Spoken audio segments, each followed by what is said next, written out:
Pues Yolanda, buenos días. Buenos días, buenas tardes. Buenos días, buenas tardes, buen todo y buen orgullo también a ti y al Ministerio. Bueno, primero decirte gracias por parte de todos los trabajadores, porque yo creo que era importante tener un reglamento, unos protocolos claros para que todas las empresas multinacionales, grandes y pequeñas, supieran cómo y qué podemos hacer para tener diversidad LGTBI, que no haya discriminación en las empresas. Por lo tanto, bien. Además, un buen acuerdo con patronal y con los sindicatos. Ahora, esta tarde te toca una reunión intensa, no sé si tensa, porque así como para el reglamento, para la aplicación de la ley trans LGTBI, sin embargo, una ley que está costando mucho, por lo menos encontrar el acuerdo social, es la ley de reducción de la jornada laboral. Me gustaría mucho preguntarte, ¿por qué es tan importante? Y especialmente, ¿por qué crees que en cambio haya tanta resistencia por parte de la COE en este caso? Bueno, en primer lugar, gracias, Euprepio, por invitarme y gracias a ustedes por estar hoy aquí. Creo que todas las mesas de diálogo social, todas las que he dirigido, tienen complejidades manifiestas. El reglamento que vamos a cursar con los derechos de las personas trabajadoras LGTBI fue una discusión, nos acompaña Toño, que formó parte de esa mesa, intensa durante muchos meses. No hay ninguna materia sencilla en el ámbito del diálogo social y no hay ninguna sencilla, sobre todo como en esta materia, en la que abordábamos derechos fundamentales. Digo esto porque nos ha pasado con otros reglamentos, el 901, el 902-20, que también abordaban las materias de igualdad entre hombres y mujeres en las empresas y no hay aquí ninguna persona, creo que negociadora, de esas veintitantas que forman parte de la mesa, pero fue muy duro y muy difícil. Por tanto, cuando se negocia sobre derechos fundamentales, las negociaciones se complejizan. ¿Qué tiene de sustancial la mesa de la jornada laboral?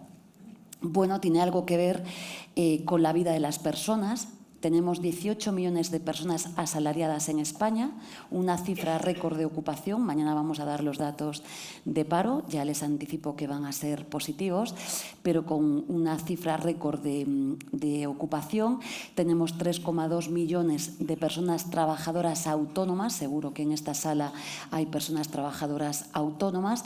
Por tanto, somos, digamos que esta norma le va a afectar a una parte sustancial de la vida de los trabajadores y las trabajadoras de nuestro país. ¿Por qué tiene tanta importancia? Bueno, en primer lugar, y lo más importante, porque nos permite vivir mejor. Es una norma que mejora la vida de la gente. ¿Por qué? Pues porque pasamos gran parte de nuestro tiempo de vida en el trabajo. Una parte la tenemos durmiendo y otra parte la tenemos ocupada en el trabajo. Por tanto, ganar tiempo a la vida manteniendo el salario, como es la propuesta que estamos haciendo en el Ministerio de Trabajo, por tanto, elevando los salarios de todo el país hacia arriba, lógicamente es muy positiva. Es tan positiva que en toda la demoscopia que tenemos conocida hasta ahora es la medida más valorada por todos los españoles y las españolas, voten a quien voten. Incluso los votantes de la extrema derecha es la medida que valoran mejor. Fíjate que este debate ya ha ido al Congreso de los Diputados y solamente ha votado en contra de esta norma, de esta medida, la extrema derecha. Es decir, ni siquiera el Partido Popular se ha atrevido a votar en contra, porque hay una convicción de que realmente mejora la vida de la gente. Sin embargo, la COE, una de las... Ahora voy. Pero es verdad, ahora voy. Es verdad que en nuestro país, lo he dicho en la manifestación del 1 de mayo, aquí cerquita justo, hace pues 134 años, ¿no? 105 años que se viene hablando en nuestro país de la reducción de la jornada laboral en España.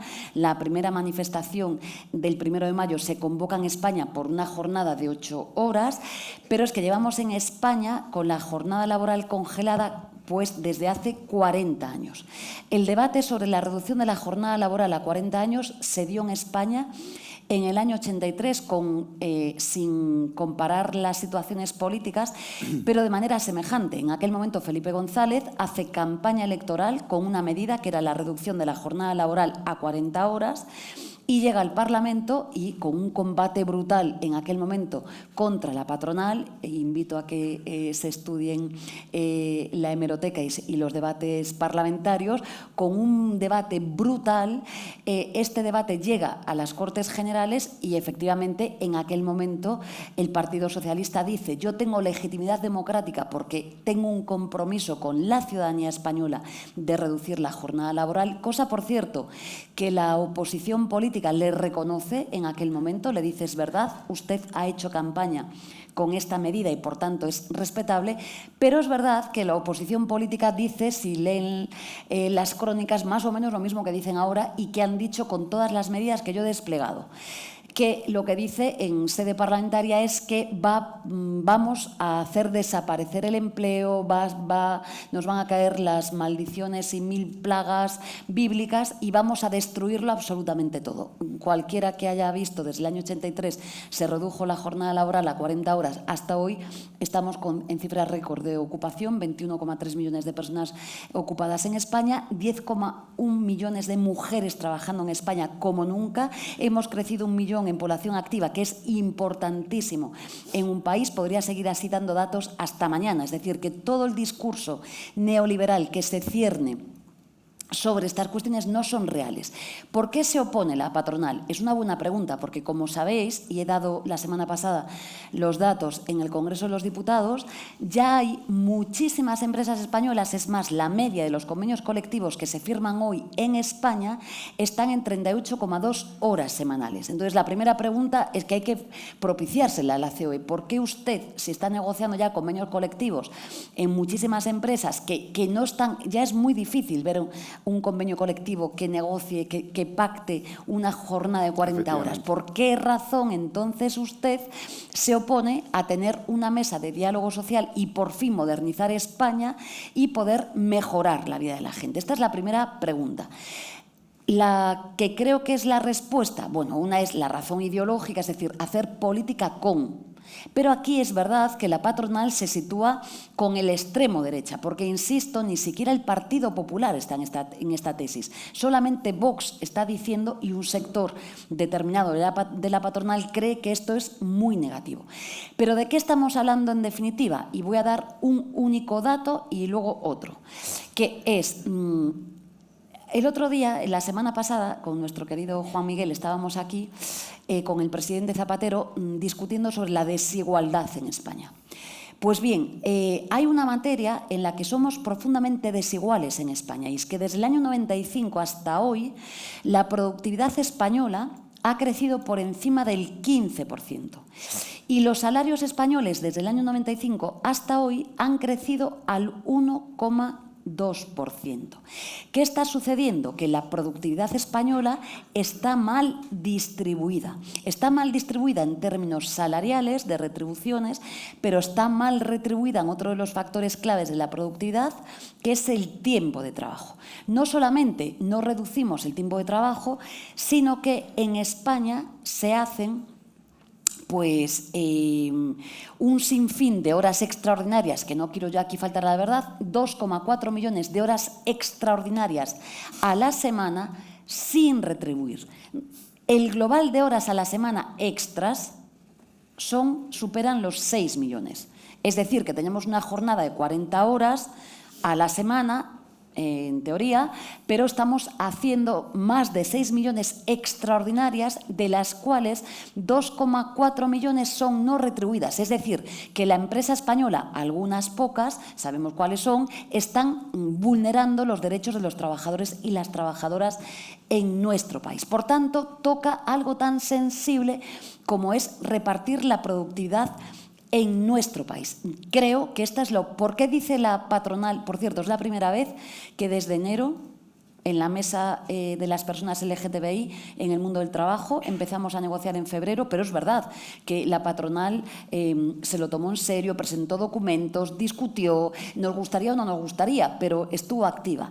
En la norma anterior del subsidio por desempleo, la patronal no solamente estuvo activa, es que hizo un montón de propuestas. ¿Y en este caso? Y en este caso es la primera vez que no solamente no ha presentado un documento, que esto es muy grave, o sea, las mesas de diálogo social tienen que ser respetadas.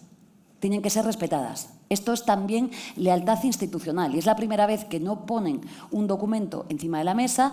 Yo me he enterado por los medios de comunicación que es esto nunca ha pasado en el diálogo social en España, que nos enteremos por los medios de comunicación de lo que van a hacer esta tarde. Parece que esta tarde tampoco van a presentar una propuesta. Es decir, que no hay una propuesta en la prórroga. Porque sería muy legítimo que diga, bueno, pues yo quiero hacer esto, o quiero una bolsa de horas que se reparta, o quiero hacer en el artículo 12 cambiar las horas complementarias. Es decir, que se va a aplicar sin el acuerdo de la patronal. Vamos a ver lo que hacen, vamos a hacer lo que hacen. Lo que he escuchado en los medios de comunicación ayer al señor Lorenzo Amor es que quiere que ellos estarían dispuestos a negociar si aumentásemos las horas extraordinarias, dice, a un entorno de 150 horas al año. España tiene un total, que no se cumplen, ya se lo estoy diciendo yo, pues un total de 80 horas extraordinarias al año como límite.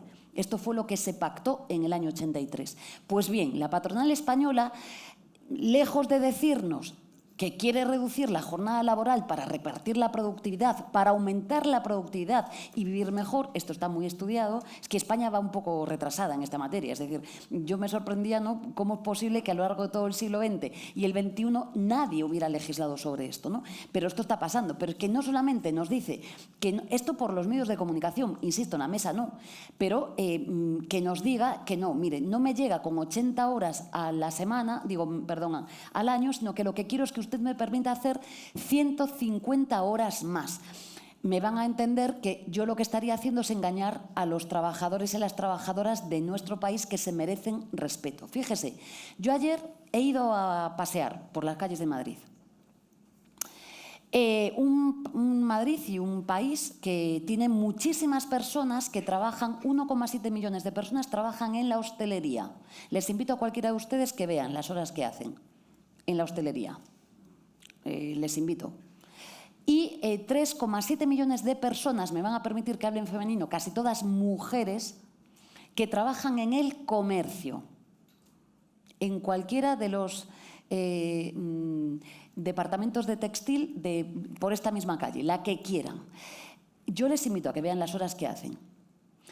Sería poco serio que la ministra de Trabajo hoy yo les diga a la patronal, no, mire, yo reduzco la jornada laboral a 37 horas y media, pero le permito a estas trabajadoras que sufren y que me paran por la calle, y créeme que me paran y me lo dicen, no podemos más, necesitamos que nos reduzcáis la jornada laboral y necesitamos que se controlen las horas extraordinarias. Ya, parte de la gran tarea de la inspección son las horas extra. Ya, pero, perdón, entonces es un problema de control, porque aquí hay muchísimos directores no es de control, humanos. No. Hombre, si hay gente, si hay empresarios, cara dura, que están trabajando, están obligando a sus empleados a trabajar sin control, horas extras sin pagarla, evidentemente es un problema de control. Yo el otro día, la semana pasada, no, la anterior, no quiero yo faltar a la verdad, he dado los datos públicos de la Inspección de Trabajo en 3 sectores brutales.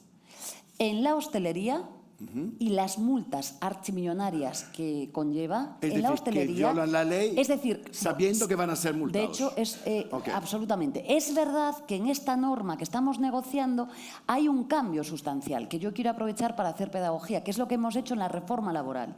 Una de las grandes medidas de la reforma laboral es que se ha individualizado las infracciones y las sanciones. ¿Qué quiere decir esto? Pues que imaginen ustedes, una entidad financiera, por decir algo que tiene mucho personal en España, ¿no? O una gran empresa de distribución, no digo nombres, que tiene 80.000 personas, o una gran empresa de la moda, que no digo nombres, pero se pueden imaginar que tiene 80.000 mujeres trabajando en toda España.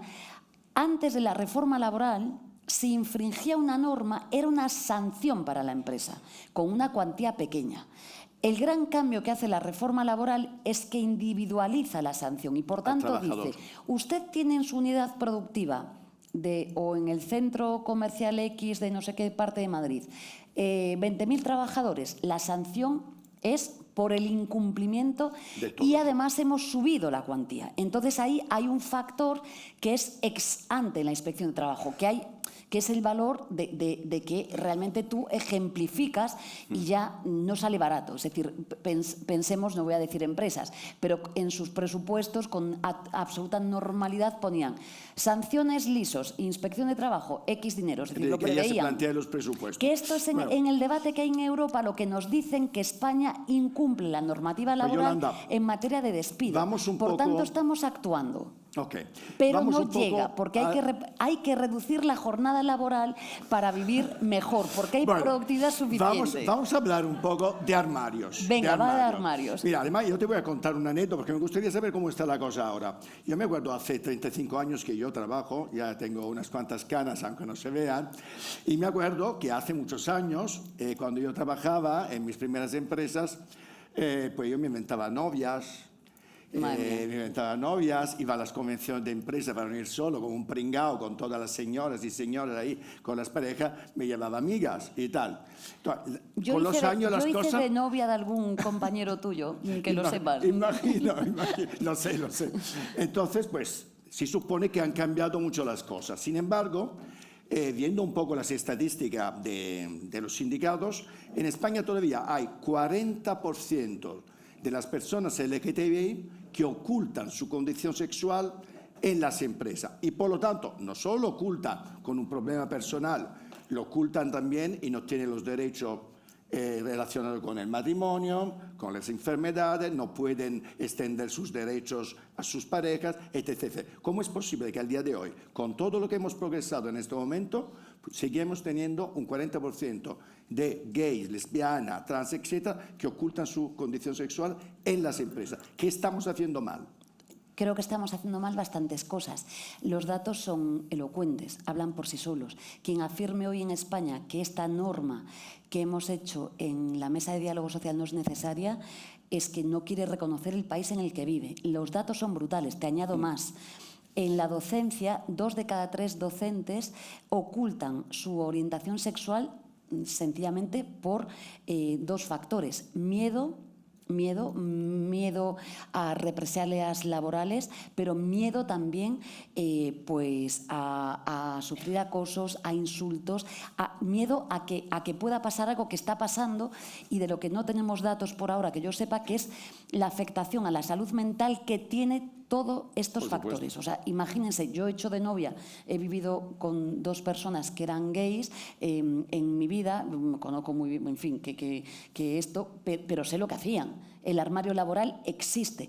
Y ya no es el miedo a que te despidan o a que te sancionen. Es que el otro día, lo que denuncié hace meses, pero que reproducía en una entrevista ayer, sin ánimo de faltar a la cortesía, que un empresario en una panadería se permita el lujo de poner una nómina mes de abril maricón, permite y visibiliza, ya no sé hablar, la permisividad social que hay con todo tipo de agravios a las personas por su orientación sexual.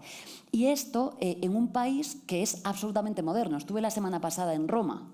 Claro, en Roma nos ponían como la avanzadilla de la... No, lo digo, es que esto está pasando, pero es que cualquiera que discuta la necesidad de esta norma hoy es que los datos sirven para... No es que a mí me apasionen los datos, que me apasionan, pero es que los datos en este caso son brutales. Por tanto, digamos que queda todo por hacer. A mí, fíjate, lo que más me ha emocionado de esta norma no es la norma. Es que exista una mesa de diálogo social en 45 años de democracia española que haya tenido que sentar a los equipos técnicos del Ministerio de Trabajo, de la patronal española, de los sindicatos, de la UGT y de comisiones a pensar sobre esta materia. Es la primera vez. ¿Por qué ha sido así? Lo desconozco. Fíjate, me hacían una entrevista la semana pasada, y lo digo aquí también, y me decían, vicepresidenta, ya, pero usted legisla para el ámbito privado. ¿Qué pasa con el ámbito público? Los 3 millones de personas trabajadoras que tenemos en la función pública española, ¿tienen esta norma? No la tienen. Digo porque nos queda, fíjense si nos queda tarea por hacer. Yo tengo funcionarios y funcionarias en el Ministerio de Trabajo que me decían estos días, vicepresidenta, ¿y nosotros qué? Es decir, lo importante que es la política.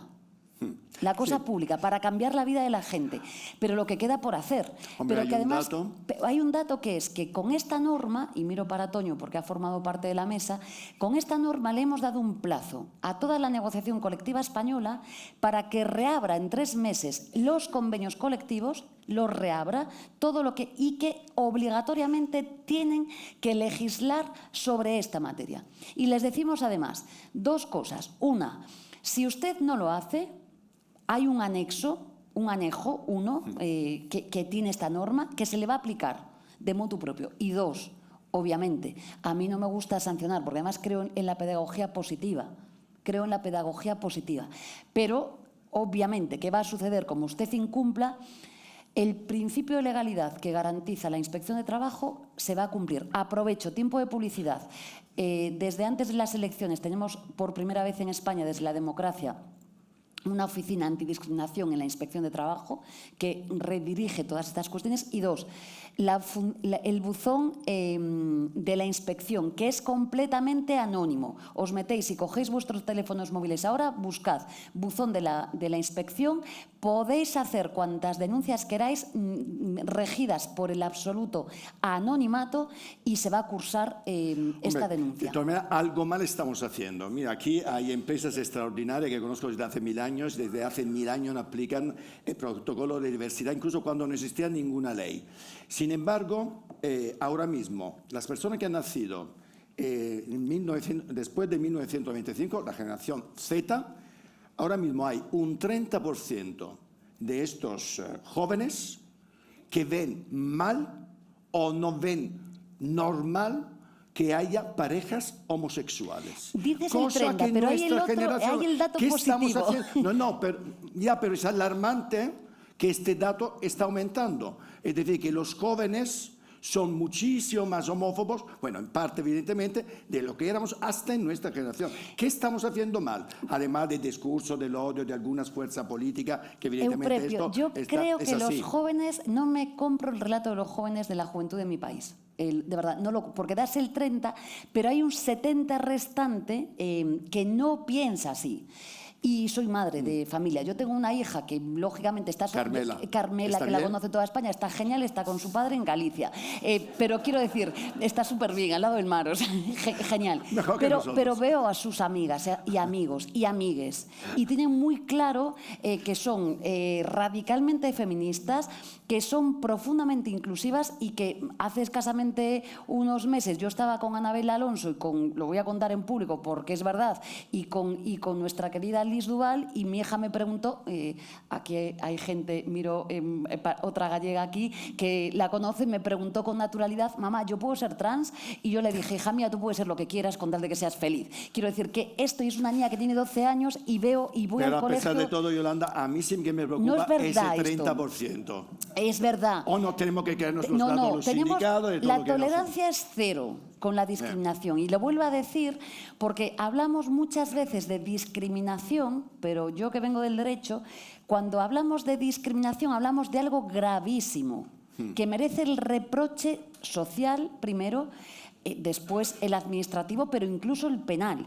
Es que cuando existe una discriminación que no se relativiza, que no es ni grande ni pequeña, si hay una discriminación, es una discriminación, es que hay una vulneración de derechos fundamentales. Y esto es gravísimo.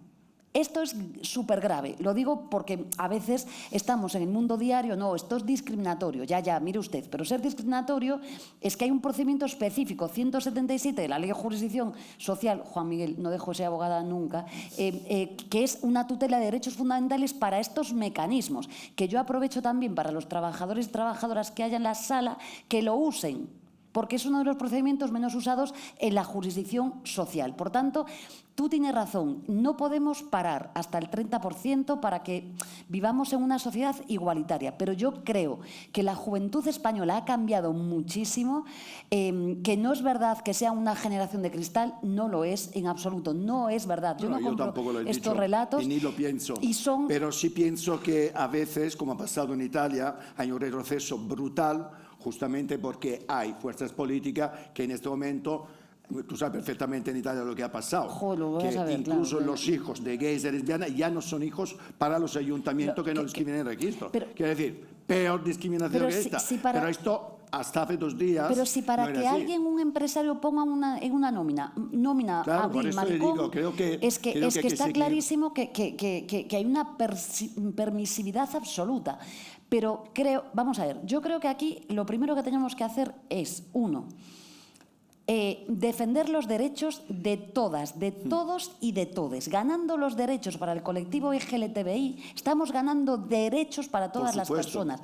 No compiten los derechos entre sí. El discurso de la extrema derecha y la derecha es falso, no es verdad. Yo no soy homosexual, pero es que gano derechos, dando derechos, concediendo derechos a las personas LGTBI en mi país. Mi hija gana derechos y nuestros hijos y nuestras hijas. Y además es que el país es así, es que somos diversos, es que somos como nos da la gana. Esto es la libertad. ¿De qué libertad nos hablan? ¿Cuál es la libertad que defiende Ayuso? ¿Esta? La de, me iba a salir en galego, reflectir, la de reflejar en un cartel la Semana del Orgullo con condones, tacones y copas. ¿Esta es la libertad? No. Esa es discriminación. Entonces vamos a defender la libertad de verdad, la libertad republicana, la de todos, la de todas y la de todes. Pues Yolanda, me están llamando ya la atención por el horario.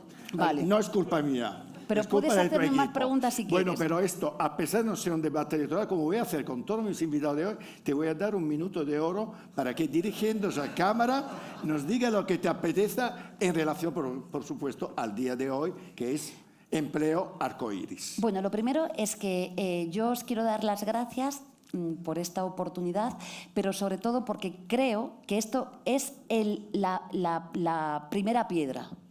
Es la primera mesa que es en la que se trabaja en esta materia, la primera piedra, pero queda muchísimo por hacer. Sin duda. Porque las asociaciones LGTBI nos piden, y ahí está en la norma, un reglamento que regule el acompañamiento a las personas trans. Tú hablabas antes, pues ¿qué hacemos con los permisos? ¿Qué hacemos con un montón de derechos que tienen que ser dibujados ahora? Es que queda, yo pido que me pidan tareas. No me conformo jamás. Uy, aquí hay unas empresas que vamos llevando poniendo en marcha cosas. Y digo a las empresas, como siempre, es que es la gran oportunidad. Es que ninguna empresa se puede perder el lujo de perder talento de personas LGTBI. O sea, es que es brutal. Igual que digo que no pueden perder el talento de las mujeres, que no pueden perder el talento de las personas LGTBI en nuestro país. Yo sé muy bien, podría dar nombres, no lo debo de hacer, empresas que son pioneras. Podría dar muchos nombres. Aquí hay unas cuantas. Lo sé perfectamente, y yo podría dar más, pero tenemos que socializar eso en España. Tenemos que conseguir que una ferretería de nuestro barrio, que una mercería de nuestro barrio diga, es que está muy bien esto, es que son seres humanos, que tienen identidad de derechos y que además yo quiero contratarlas. Así de claro, porque la primera barrera que tenemos es que efectivamente un compañero mío, que lo he vivido, y aunque no lo viviera, los datos son elocuentes, va a una entrevista de personal y salvo en esas empresas que contratan habitualmente a personas LGTBI, creo que lo más habitual es que ni siquiera den el salto a la entrada en la empresa. Es decir, ya ni siquiera nos adentramos en lo que es la vulneración de derechos stricto sensu. Por eso estamos aquí. Por tanto, pido esto. Y luego la administración pública, porque no podemos tener la parte, es verdad, es mi competencia, no tengo la otra competencia, pero no podemos tener una parte de las empresas y el trabajo en España con una serie de obligaciones y luego decir que la otra parte, que es la que debe ser ejemplar, que es la que debe ir de avanzadilla, que es la que debe hacer muchas cosas, pues carente de estos derechos. Por tanto, yo, esperanza, toda la esperanza. Creo que la España diversa y la España orgullosa es la mayoritaria.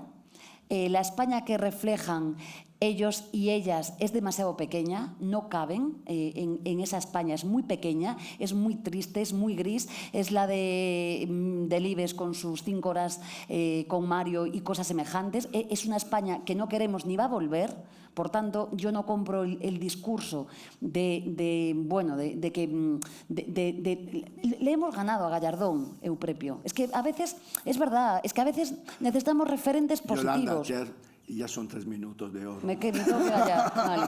No, pero lo digo porque a veces me dicen, es que podemos perder cosas o ganarlas, porque es verdad, las mujeres y los hombres feministas en este país derrotamos a Gallardón con el aborto. Sí. Bueno, pues ya está. La España de este siglo no va a dar marcha atrás, de ninguna de las maneras. Y creo que la clave, y esta es lo más sensible, está en la educación. Sin duda.